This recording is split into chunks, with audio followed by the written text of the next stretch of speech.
Hello বন্ধুরা, সকাল সকাল দেখো রেডি হয়ে চলে এসেছি। আর কিন্তু এখানে এসে গোপী ড্রেস কিনে নিয়েছিলাম আমার জন্য আর মেয়ের জন্য। তো মেয়ে তো এদিকে রয়েছে, এই দেখো।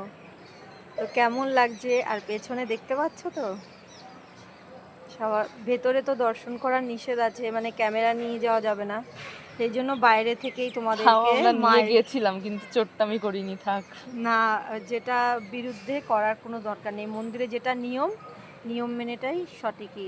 খুব মন ভরে দর্শন করলাম বন্ধুরা।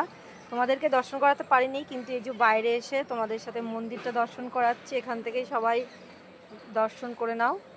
তো চলো, পরে দেখা হচ্ছে। আর সবাই আছে, আমি একটু ভিডিও করব বলে এই ছোট্ট গার্ডেনটার মধ্যে চলে এসেছি। আর এখানটা যেহেতু মন্দিরটা পুরো পেছন দিয়ে দেখা যাচ্ছে, সেই জন্য। তো আমাদের দুজনকে কেমন লাগছে কমেন্টে জানিও। এখনও নবদ্বীপ যাইনি, নবদ্বীপে ঘুরতে যাব, আজকেই যাব। দ্বিতীয় দিন আজকে ঘোরার। লাস্ট দিনও দ্বিতীয় দিন, ওই যাই হোক, লাস্ট দিন বললেই কষ্ট লাগে। দ্বিতীয় দিন আবার তুমি কি পরের দিন থাকবা?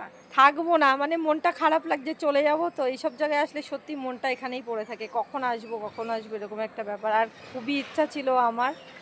তো ভিডিওগুলো আস্তে আস্তে তোমাদেরকে অবশ্যই দেব। অনেক ভিডিও করেছি, আবার আসবো, আবার দেখো আসবো।